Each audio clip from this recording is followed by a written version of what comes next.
How we doing today, man? In my opinion, market was trash. So if you were struggling today, it wasn't just you. I don't think market was very good. There was one opportunity that I took that got break even on. I'll go over that, obviously, but the day was just kind of weird. And these days are important because this is 90% of trading is just not losing your shirt on these types of days, man. It really is. It's really about just knowing your conditions, knowing what suits you and what doesn't. I'm sure a lot of people had a lot of success with different strategies, but for me, today was a little bit tricky. I kind of want to go on the trading view chart here and kind of go over what I was looking at, really. And going into the day, we're in a market maker buy model. We're bullish. There's no secret about that. It's very clear, but that doesn't always mean that we're going to just be bullish forever, and doesn't mean we're going to be bullish right at market open. But on the higher time frame, we are bullish. There's no denying it.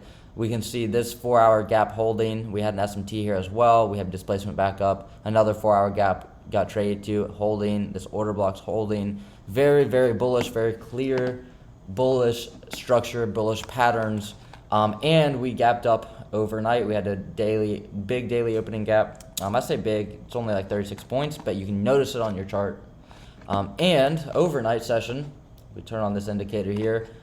Asia is somewhat consolidated, but it was trending, and London trended up, and New York continued. So today was one of those days where you can't really play shorts, and through experience, I've finally gotten to the point where I know I can't play shorts, right? I cannot play shorts. So that's something that we've learned and finally really put into practice today, not trying to short this market. And really just look for long opportunities. Look for different situations where you can go long. Right off open, we get an impulse move up about 68 points. No fair value gap tap, nothing. Trades up higher, and just really nothing in this price section for me personally. The targets on the day were a little bit wonky too because we had this as our only real target. I guess you could say that this was a target that we were gearing towards and still are, because this is a 12 o'clock. This is during a regular session high, during a New York session, so it is valid. But this is the main high. This is where we're going to really get more of the bias, and these are the all-time highs. So, just when you think you're not going to be back at all-time highs, a few weeks later, you're back at all-time highs. So it is what it is, but we're about to run this high out in just a second.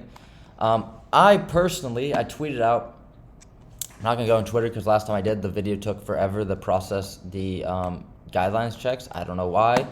But I really wanted to see this 1-hour gap get filled to continue a trend day because a lot of times, and like I said, I posted on Diego B Trades on Twitter, if you guys want to follow me there. And I said I wanted to see something like this. On the lower time frame, I posted the picture, but I wanted to see a move lower, and I can actually pull up the picture I posted. I have it here. I wanted to see this, right? I wanted to see us reach into this 30-minute gap, which was also a 1-hour gap. And I wanted to see us then manipulate, maybe get an SMT here, something, tap this order block right here, and then go higher. That's what I wanted to see to run these highs, because in a trend day, you just want to play with the trend, and that is my trend model. So if you guys are ever wondering, and it's trend day, for me, that's how I trade trends. I have to wait for a bigger pullback. I don't like getting in on the first pullback. I don't like getting in on shallow pullbacks that much. I needed to see some type of low get taken out because I want to see the manipulation before I get in. Because on trend days, you're going to be trending until you're not, and then you're going to come down, take everyone out of the market. Because logically, if you think about this, right, people that are trading, they see that the trend is coming up overnight. They can't wait to get into market open. Market open happens at 9 o'clock. At like 9:30, and people are taking longs, and people are getting in longs here, and they're right. They're making money right here. They're making money. So what are they doing? If they're in a position, let's say they get in a trade and they get in around here, right? Let's turn off this. Get rid of this. If they're in a trade, and this is annoying.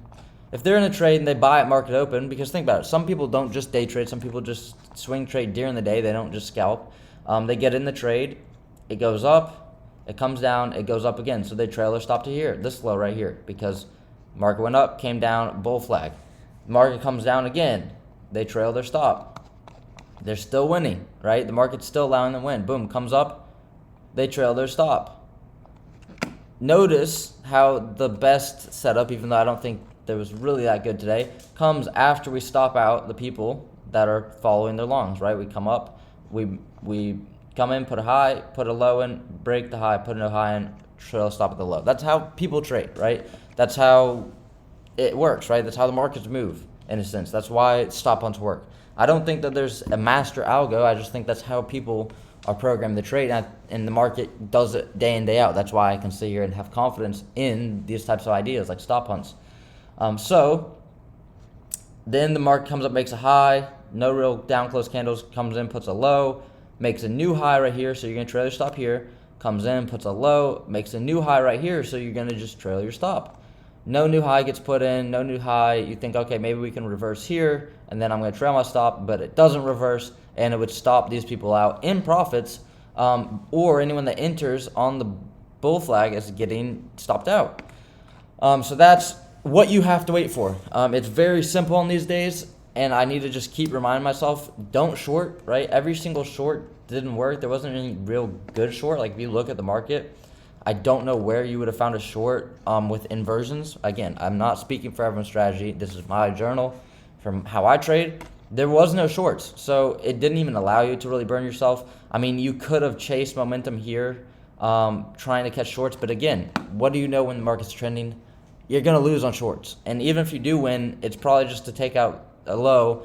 And even if it reverses all the way to the bottom, so what? You don't need to be involved. And it's very easy to spot trending markets. They just do this off open, and they continue, and it's 11 o'clock before you see any sort of retracement. Those are days that you don't want to be trading the opposite way. So where did my trade come in? Or what was I wanting to see the 30-minute for? Well, I wanted to see us rebalance to some sort of fair value gap, which would have been this 30-minute gap. It became a 1 hour gap. I wanted to see us dig price into there because it would have been a nice stop rate on this low right here. But we end up actually just holding this low as we end up just holding the body or the candle's wick. We trade into, let's see if I can get it accurate here. We trade to about the 25% or 75%, but whichever way you want to say, get close to the 50% of this wick, and we actually reverse off of it pretty nicely. So I guess I don't really ever use that as a confluence because I don't really have much conviction trading off of wicks. I like to just see them get swept, and I wanted to see us tap back into this order block here. If we look at the 5-minute, this would be a far ask, but on the 15, no, we don't have any bearishness, but we do have these like 2-minute order blocks here that I would like to see his price go back to because this was an area where a lot of orders were just getting jumbled, and it would have been a decent sweep. It would have been a decent retracement on this leg up from market open to here. We would have came back to the 50% around here, so that's what I was looking for in a perfect world, but we didn't get the opportunity to get it. We never came into this 30-minute gap, and that happening, right? Where was my trade? Well, if we look on here, micro and Q, I'll show you guys the executions. Show executions here. We have one trade right here. We had one trade here, break even basically, and I'll kind of go over. You can see the 1 minute. We got in here and we got out on this candle. I'm not gonna say that I broke my rules necessarily because I didn't, but I kind of want to reflect on if my rules are really suiting me well. And first I'll go over the trade because why not, right? That's what we're here for.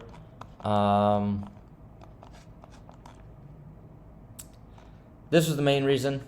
We swept out these lows right here. And we never got down to where I want to, which was that wick. But we did sweep this low. There was no model for me up here. I didn't want to take this long. And we also didn't close above it until up here. So I would never take that. But we do come back down one more time. And we don't resweep this or get where we want. But this is where I noticed the SMT. This was the first real confluence for a good long of the day. Notice here on ES on the right here, we swept the low, we came down lower, and NQ didn't. And then we had a nice move up. I didn't even plan on taking a trade on my Express account. I didn't really plan on trading today. But when we got this set up, I thought that it looked good enough to take the trade. I was risking 15 points, so about 30 bucks. I was not going to take profit here. I was going to try and hold for like 50 points, or try and hold for as much as I could. I'm not really sure where I would have got to. Maybe we would have got this. I probably would have taken profit there. But that was the S&T. I just wanted to show you guys that, so I'm going to get rid of this. And I'm going to go there, and then I'm going to get out of this chart. So I took the trade off of that. But what made me decide to use a break-even point? Where was it? It was right here. The reason I thought that was a decent break-even point, I had more confidence in the break-even after we came up, didn't tap it. I did not go to break-even early. It came back down, retested the inversion, and traded up above. I went break-even. It's not a big move. It's only 6 points. But the reason I went break-even is because, again, like I said, I didn't really plan on trading on my Express account, so I wanted to be more conservative. And that's kind of the story that we tell a lot of times on this channel, which is being conservative, kind of being cautious, kind of being nervous, kind of bites us in the rear. Because this would have been a nice monster position. We would have definitely gotten to here. We would have at least gotten to this high, which is like solid trade in zone. It's not really a great trade because it's barely a 1-to-1. But, you know, who knows how far we could have held it. We could have moved our stop to below this low, this fair value gap. Then when it trades above new highs, I could move my stop here. And then we could be basically just holding our stop at this target, and it would have ran up here. Who knows how I could have traded it, right? But we would have been up, we would have won, and I got stopped at break even. Again, I don't think I broke my rules going to break even there. I don't think I was doing it super emotionally. I just think that I didn't have too much confidence in today. Today wasn't, again, in my opinion, very good for me. It wasn't ideal for me. And like I said, I wanted to see us take this low. I wanted to see us get this low before going higher. So I was completely fine with seeing us turtle soup this high, continue lower, come down, and get a reentry. So I didn't really want to take a fat loss, even though it's not that big, it's 1 micro. But again, relative, right? I didn't want to take a full stop loss on a trade that I didn't really see everything I wanted to see, right? I saw enough to take the trade. The S&T was good. We did sweep out these lows here. We are in a bullish structure. And we got a nice inversion with a nice break-even point. I think definitely just, I did go break-even early. Objectively, I did. In terms of rules-wise, I don't think I did, but in terms of objective, looking at the chart, I went to break-even early. What I could have done is not gone break-even at this high. Could have kept my stop loss in place here. And then I could have gone break even at this high, but this might just be cherry picked, right? This could just be cherry picked. But I could have let the market do its thing, come down. We held this order block here, right on this down close candle. We held the order block and we traded higher. I could have then gone break even here, which would have been better. It would have been closer to the take profit area, or just the, where we definitely would be break even. So definitely stuff to learn from that trade. We would be currently up like 63 points, but I just really don't imagine myself holding unless I was really trying to get to that $200 day, which is 100 points. And yeah, I mean, it looks like it's close, but at the same time, I just can't imagine I'd be able to hold that far with 1 micro. Would I be really willing to give up? I don't know if I'd be willing to give up the 64 points, the $120. I'd probably have closed the trade at this high if I was still in it. But that's kind of against the point. Point is, it was a solid entry, the best trade of the day, the best entry I could have possibly taken, and we did take it. So that's cool. That's fine. That's definitely stuff to learn from. And again, man, the more I go break even, the more I just don't like it. It does save me sometimes, but I'm trying to figure out what to do, because it's definitely a safety net. Break even is definitely a safety net. I know that. But again, I don't know if I would go break even on this trade if if this sweep right here, if this was our 30-minute gap, I don't think I would go break even on this trade. I think I would have just maybe let it go. But since it wasn't exactly what I wanted to see, I didn't have the confidence to really just let it go and go and go. So it's definitely stuff to learn. But again, today would have been a day where I've been completely happy to take no trades. So I think being more conservative on a day where you wouldn't even where you could be happy not taking a trade is great. And it's just good that the one best trade of the day I did execute on. So even though it was break even on the accounts, even though it was break even, right? This was the only setup. Looking at the day, I can happily say that was the best setup, and we got involved. So, yeah, definitely just unfortunate to not reap more of a benefit, but just continuing to get better, continuing to learn, continue to reprice, continue to be patient, and we're getting better, man. We're getting better each day. But today was tricky, for sure. It's hard to navigate these types of days. For that reason, right? Again, the only thing I think I could have done is just maybe held the trade until this high and gone break even. But again, I'd seen these impulse moves just get reversed, so I was kind of just hesitant. Safety net, not the best, but again, it wasn't. At least I didn't go to break even early. I didn't just go to break even on this candle because, oh, we're so close to the break even, let me just go. I held through this candle, which isn't much, obviously, but I held through the candle, and I waited for my break even to get hit. And we also inversed this gap here, which we hadn't before. We inversed it here, and we actually did hold that. So, again, man, I could have probably just trailed my stop to this low of this fair value gap because we probably shouldn't have dug back into it, and I could have been risking about, $20. And I should just accept that risk. Again, a mistake. I don't need you guys to hammer me in the comments. That's not why I make these videos. I don't make these videos for people to just critique me and criticize me. I make these videos to reflect, and I make these videos to learn. So, and that's why you guys can watch. If you learn something, great. If you don't, cool. If you're just entertained by me. But I don't make these videos for you guys to come in and tell me what I did wrong. I'm all for advice, but I'm not here for you guys to coach me, right? If I want a mentor, I would pay for a mentor. I'm happy with where my trading is. I'm happy with how I can read the market. I'm more than happy. So, again, I just want to make that clear. But, yeah, we're just taking it slow on this account. A lot of people in the comments when I passed the account said this account would be blown in a week. I knew it wasn't going to be because I know that I can control myself. Honestly, though, that being said, I realize I don't give you guys a lot of faith sometimes, but I know when it comes to this Express account, this is like my baby, man. I'm not gonna blow it up in I'm not just gonna blow it up in my face just because, whatever, right? I don't like the word never, but we're gonna try to never do that on an Express account, especially not when we're not getting payouts, because there's really no excuse for me to not take one micro. Eventually, I do want to size to 2 micros, which is not crazy, but that's not for a while. That's not until I can just consistently be winning. But I'm not going to scale up for a while until I'm proving that I can just follow my rules, follow my plan, take good setups, be patient.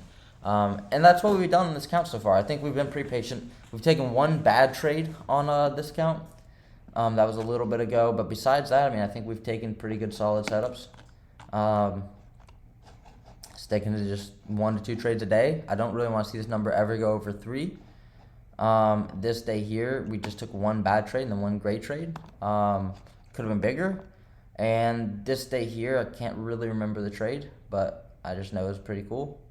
We took a break even, then a win. I think that was a 30-second short. So I'm happy with my performance so far. It looks like nothing, $68 this month, and I can't cash that out. But that's not really the point. The point is just keep getting better.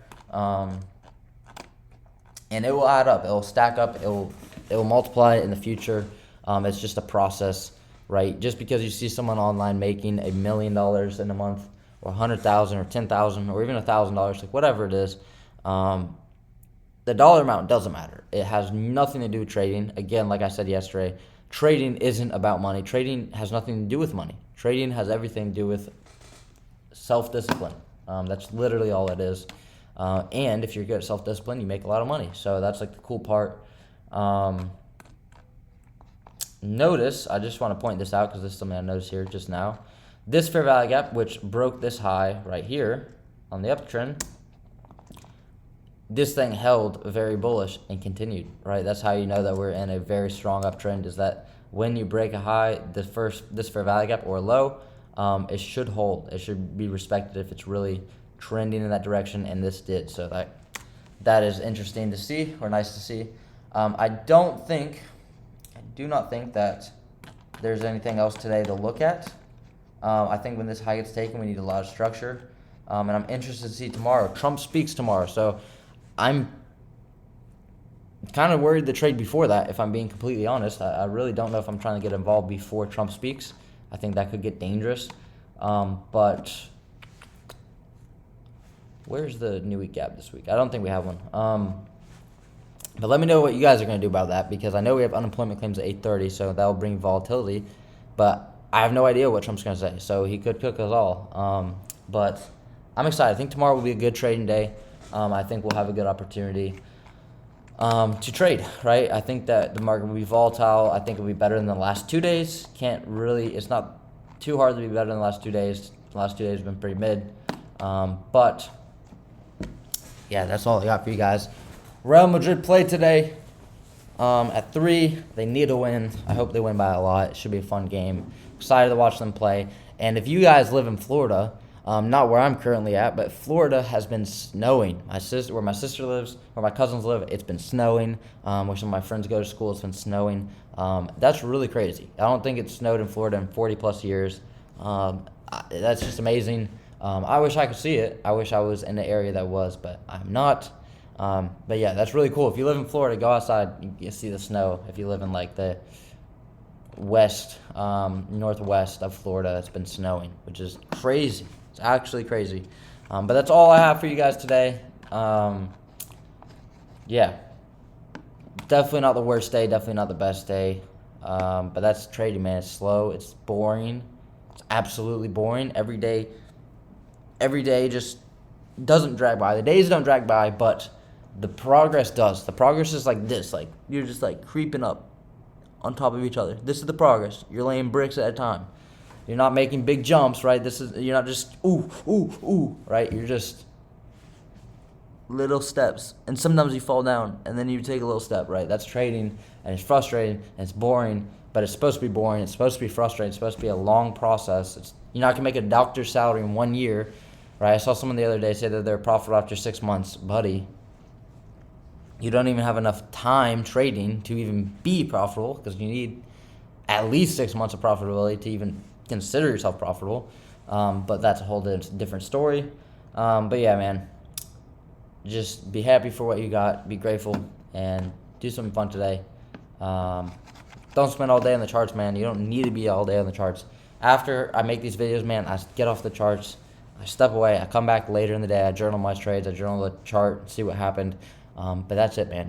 This isn't a 9 to 5, right? We are doing this to not work 9 to 5. So don't treat it as a 9 to 5.